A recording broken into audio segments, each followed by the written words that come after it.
Seja muito bem-vindo.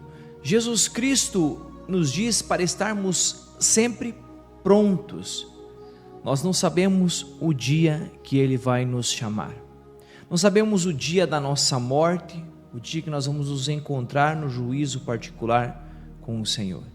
Por isso o Senhor fala: vigiai e orai, para nós estarmos sempre preparados para que o dia que Ele vier não pegue nós de surpresa.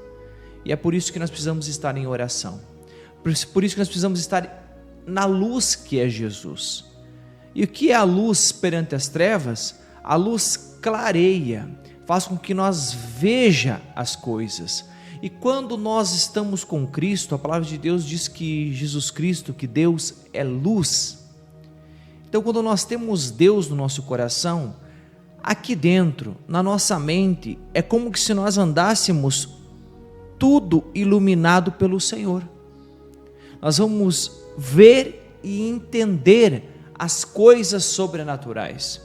E tudo aquilo que é pecado, que nos tira da graça de Deus, Deus com a sua luz vai nos iluminar e nos dar a fortaleza de vencermos as tentações. Mas, com tudo isso, essa luz que ilumina a cada um de nós, faz nós vermos o que é pecado e agir em nós o temor, o dom de Deus, o temor a Deus. E o que é o temor a Deus? É não realizar aquele pecado porque eu amo a Jesus Cristo, porque eu amo a Deus e eu não quero desagradar a Deus, e por causa desse amor eu tenho este temor a Deus de não querer pecar, porque desagrada ao meu Senhor. A palavra de Deus diz em João 12,35: andai enquanto tendes luz. E nós temos a luz de Cristo. Por isso, meus irmãos, quem está afastado da palavra está nas trevas, não tem a luz. Por isso que não tem discernimento dos espíritos, discernimento de discernir aquilo que é bom e aquilo que é mal. Para ele tudo é bom.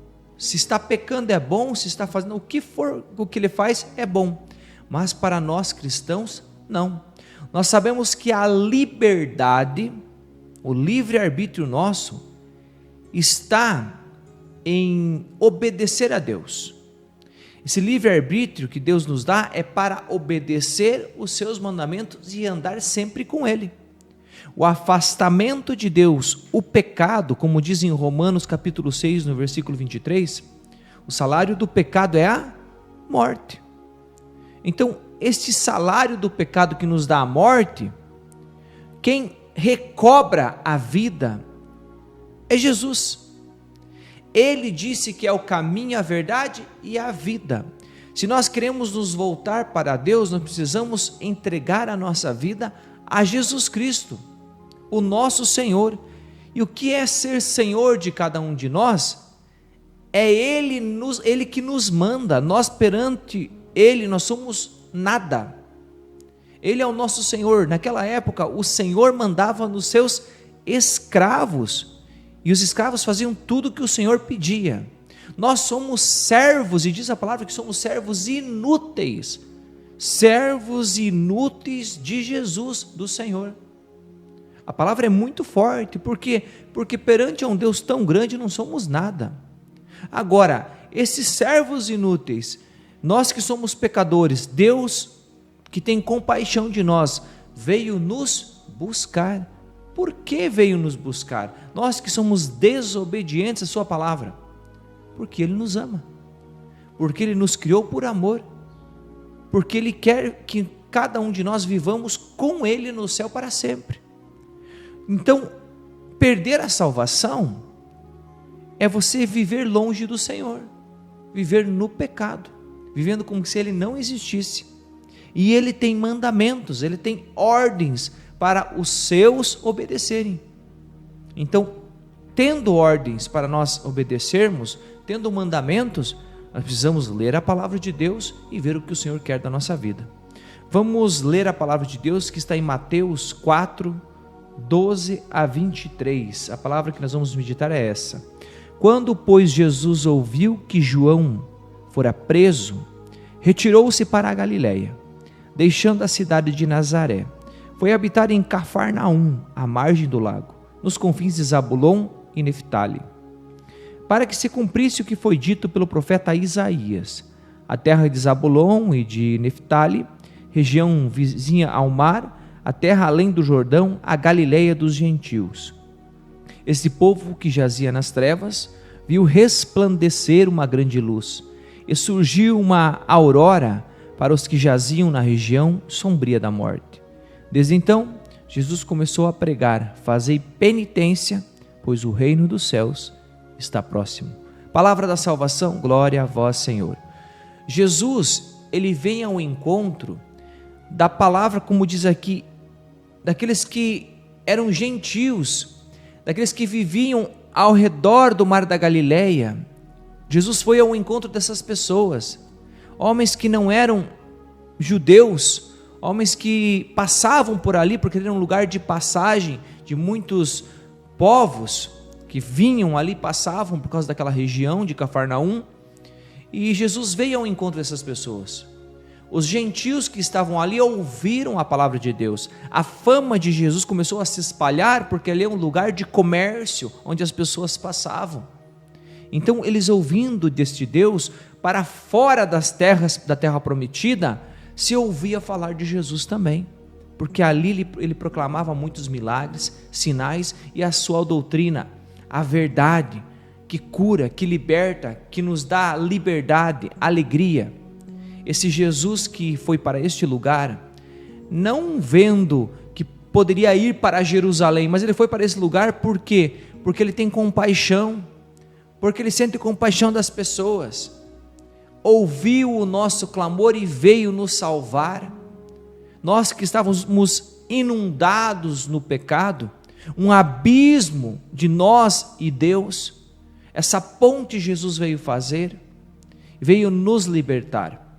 Claro que o coração daquela época dos judeus era Jerusalém, é ali que o Messias ia morrer, Cordeiro de Deus, fora dos muros de Jerusalém.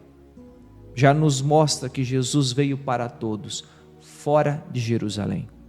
Jesus, ele vem ao encontro de nós pecadores para nos salvar. As nossas angústias, as nossas tristezas, o nosso abatimento, o Senhor vem nos curar. Por isso, irmão, irmã, entregue o seu coração a Ele, coloque para Ele aquilo que você está sofrendo. Ele vem sarar as nossas feridas. Continuando aqui a palavra, no versículo 16 diz assim: este povo que jazia nas trevas viu resplandecer uma grande luz. Aquele povo que estava nas trevas, quando a luz chega, ilumina cada um deles. O que pode nos ensinar esta passagem? Nós que muitas vezes estamos nas trevas, você que não tem uma experiência pessoal com Jesus, que não reconhece Ele como o Senhor da sua vida, entregue a sua vida a Ele e você vai ver resplandecer essa grande luz na sua vida. A sua vida vai melhorar muito quando você começar a viver a vida de Deus em você, a vida de Jesus. Por isso, entregue para Ele tudo o que você tem, tudo o que você é, para que Ele faça morado no seu coração e comece a iluminar este teu coração, esta tua mente, e você vai ver como você vai viver bem melhor a sua vida. E concluindo, para nós existe um poder sobrenatural que muitas vezes nós não conhecemos, mas eu quero dizer para você, qual poder sobrenatural pode agir e te libertar da escravidão do pecado e do demônio, que diz assim, no versículo 17, fazei penitência, pois o reino dos céus está próximo. Penitência, o que o Senhor está nos ensinando, que fazer sacrifícios, jejum, fazer esta penitência na nossa vida, este sofrimento, ele nos dá um poder sobrenatural diante do inimigo dele, Satanás e seus demônios. Eles que vieram para matar e destruir a nossa alma. Fazendo essa penitência, nós colocamos o quê? O nosso espírito, a nossa alma, comandando o nosso corpo.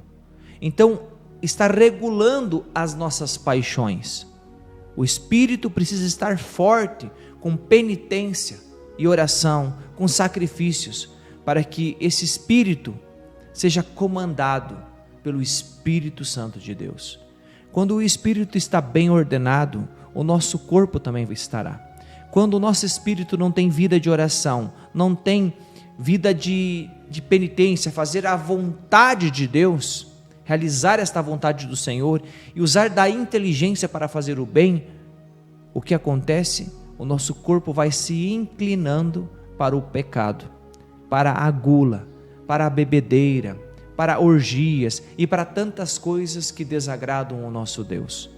Que nós aumentemos a nossa oração, que nós façamos, como diz a palavra, penitência, pois o Jesus pede para nós, e sejamos homens, mulheres fortes no Espírito Santo. Deus te abençoe.